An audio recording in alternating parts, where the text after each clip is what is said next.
Selamat siang anak-anak. Selamat siang, Pak. Ya, gimana kabarnya hari ini? Baik, sangat baik. Ya, baik, sangat baik ya. Bagaimana pembelajaran sebelumnya? Senang? Senang. Oke. Ya, sebelum kita masuk ke dalam materi yang baru, satu orang pimpin kita di dalam doa. Ya, sebelum kita memulaikan pembelajaran kita, mari kita berdoa. Kita berdoa. Terima kasih ya Tuhan karena Engkau telah menyertai kami dari pembelajaran tentang politik dan selamat. Dan sekarang ini Tuhan kami akan memulaikan pembelajaran kami yang Tuhan memberi doa kami sampai ke depan yang sudah ada. Ya Tuhan yang menjadi doa kami dalam nama Yesus kami semua berdoa. Haleluya. Amin. Ya, pada hari ini kita akan bersama belajar tentang kerjasama di dalam tim.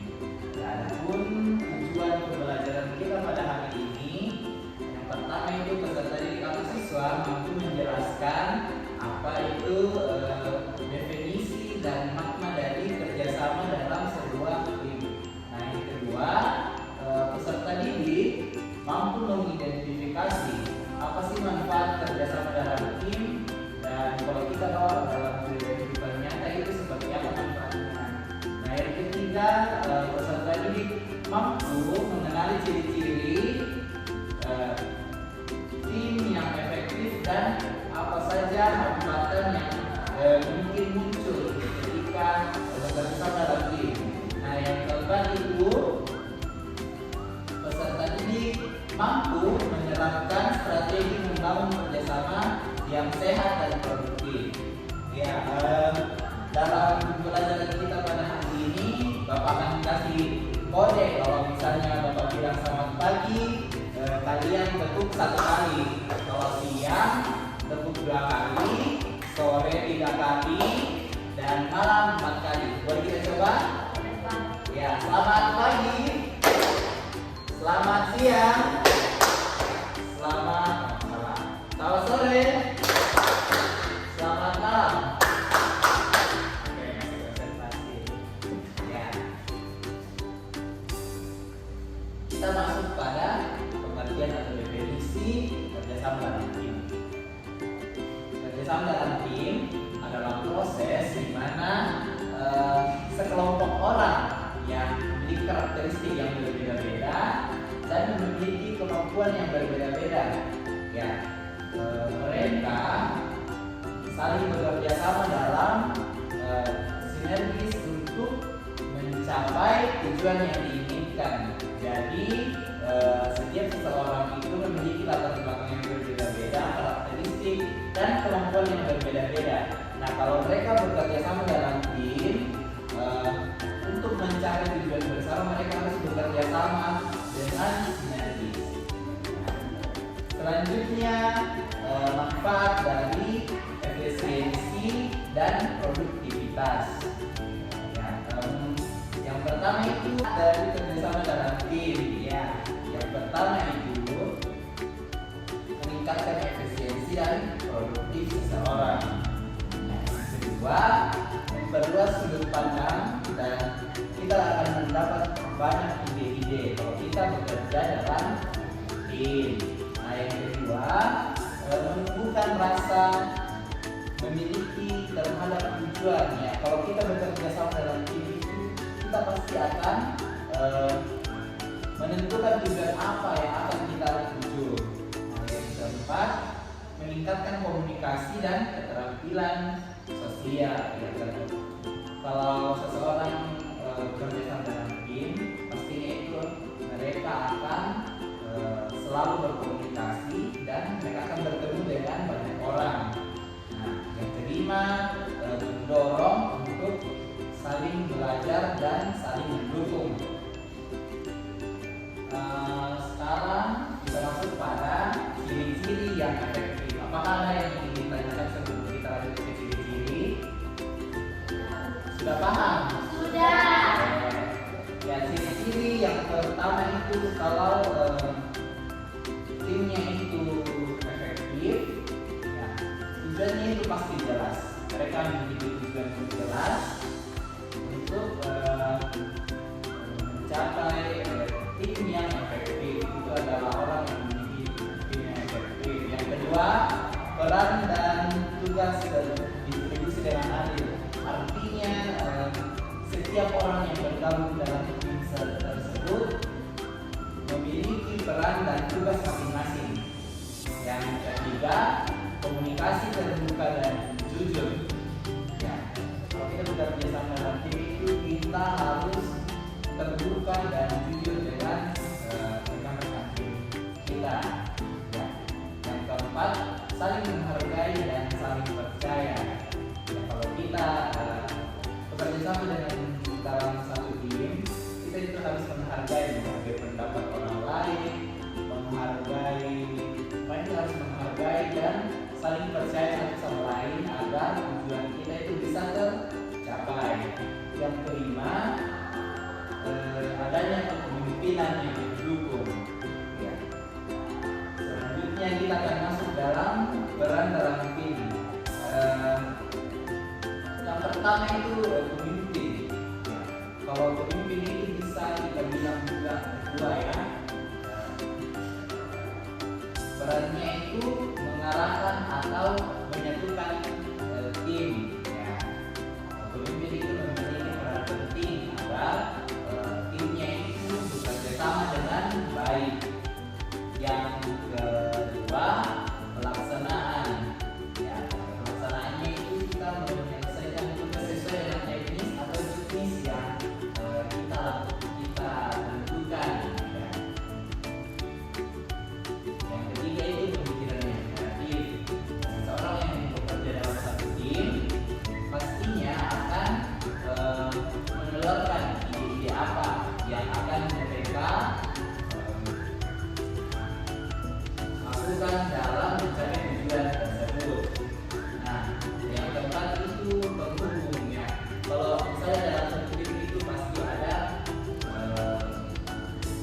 ketua, sekretaris dan bendahara itu KSP, dan pastinya akan ada bidang-bidang yang menangani ya. Entah itu bidang dalam yang menjembatani komunikasi. Nah, yang kelima ada motivator. Ya, ini perannya menjaga semangat tim untuk tetap semangat yang tinggi.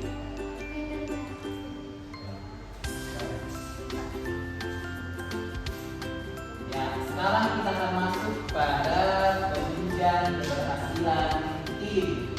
Yang pertama itu pasti memiliki visi dan misi yang perlu disepakati bersama. Yang kedua, adanya ruang untuk perbedaan pendapat. Yang ketiga, ada umpan balik untuk membangun suatu tim. Yang keempat itu waktu kerja yang teratur. Yang kelima, evaluasi berkala terhadap proses dan hasil. Evaluasi berkala terhadap proses dan hasil. Yang selanjutnya itu strategi membangun kerjasama. Malam. Masih fokus. Ya, yang pertama itu bangun kepercayaan yang jujur, terbuka dan bisa diandalkan. Yaitu membangun kerja dalam suatu tim. Jadi, yang kedua itu tetapkan tujuan bersama. Pastinya untuk mencapai tujuan kita harus tetapkan tujuan yang akan kita lalui bersama dalam satu tim. Yang ketiga, gunakan komunikasi asertif. Yang keempat, selesaikan konflik secara sehat. Ya, banyak tim itu tidak berjalan dengan baik karena mereka menyelesaikan konflik itu dengan tidak sehat. Makanya kita harus menyelesaikan konflik secara sehat ketika kita bekerja dalam tim. Yang kelima itu rayakan keberhasilan kecil bersama. Ya. Kalau kita kita perlu bangga karena kita merasa tujuan kita itu sudah tercapai dan sukses. Selanjutnya kita masuk ke dalam hambatan. Di hambatan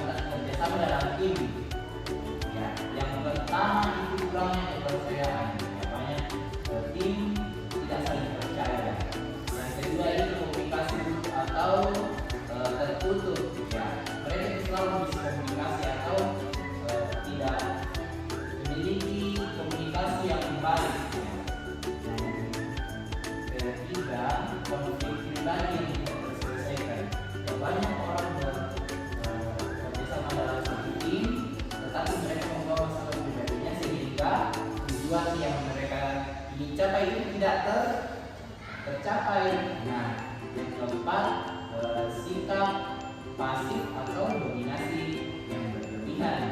Yang kelima, jalannya struktur atau tujuan yang jelas. Nah, sekarang kita akan masuk dalam sesi permainan. Yang pertama ini kita akan main pesan berantai.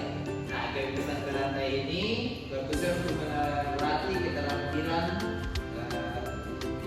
menyimak dan menyampaikan pesan serta menunjukkan bagaimana perbedaan pemahaman yang bisa terjadi akibat kesalahan komunikasi. Ya, Bapak minta 3 orang untuk berbaris untuk yang di belakang menghadap ke belakang yang baris kedua dan ketiga, terus nantinya akan saling berbisik ya ke belakang. Kalau sudah yang di belakang maju ke depan dan terus di papan tulis apa yang sudah dijawab. Mengerti yang anak? Ngerti Pak. Ya, silakan yang di depan untuk maju.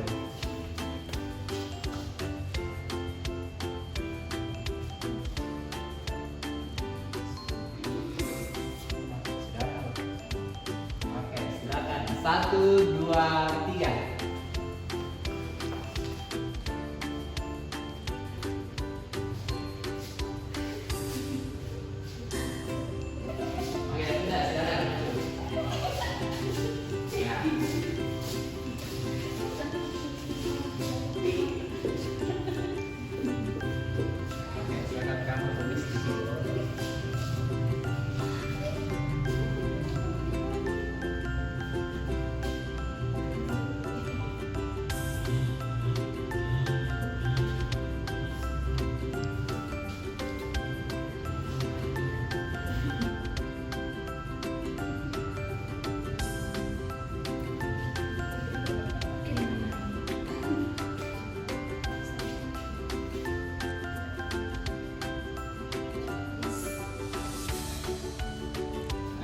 Silakan syuting.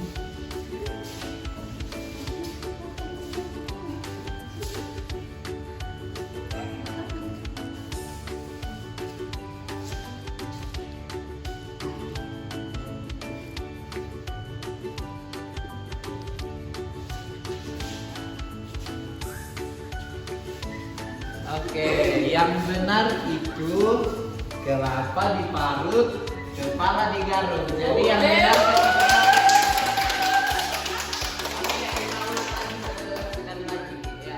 masih belakang, maju ke depan untuk menghafal.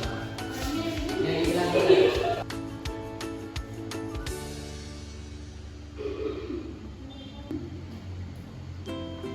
Oke, sudah siap? Berapa? 3.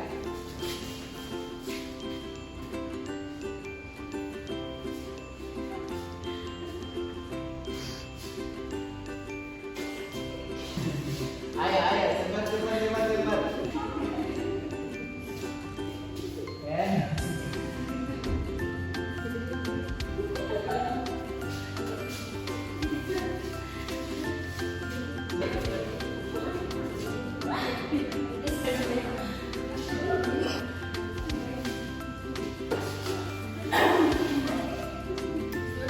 Oke, maju. Silakan. 1. Kelompok 2 sudah kan? Oke.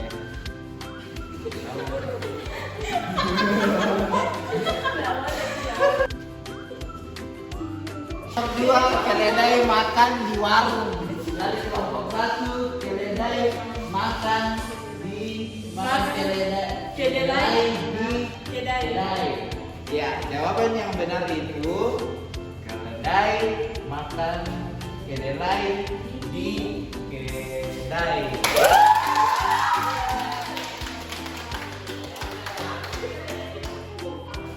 Itulah games kita. Untuk games kita yang kedua yaitu games kursi kosong. Ya. Game kursi atau permainan kursi kosong bertujuan untuk menciptakan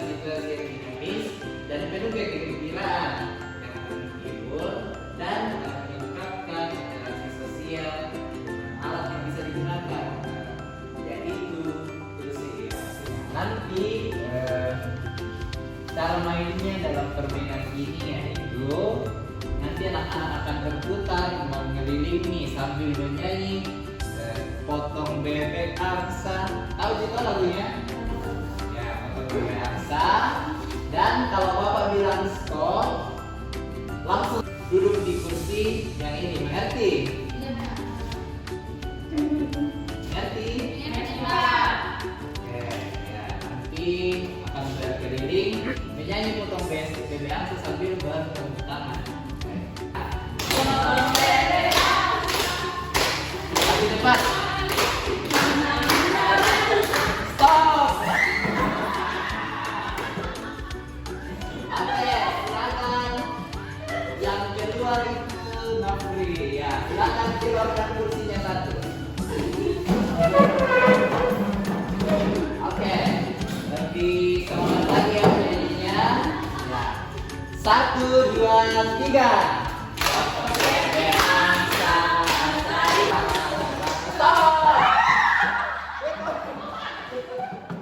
Oke, yang dari kursi safety. Keluarkan kursinya satu. Oke ya, kursinya semakin ketat. Silakan. 1, 2, 3.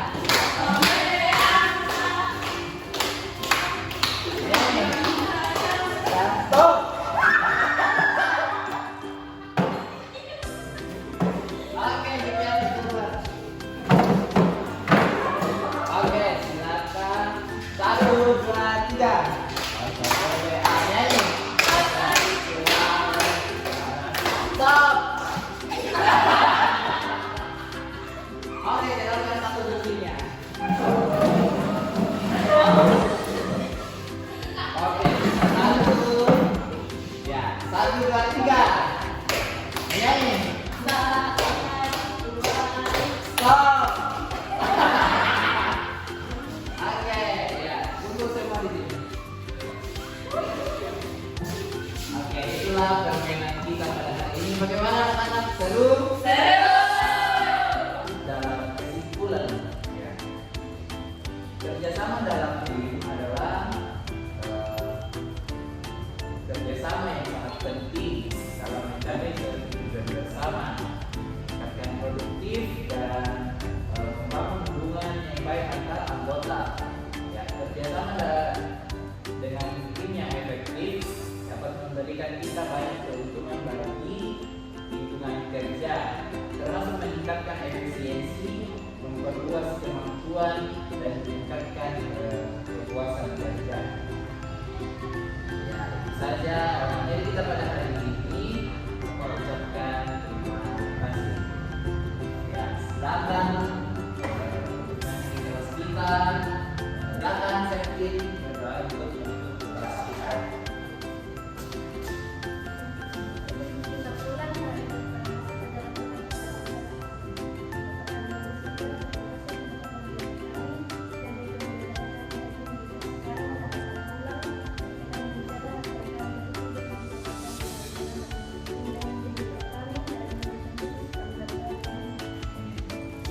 Oke, terima kasih.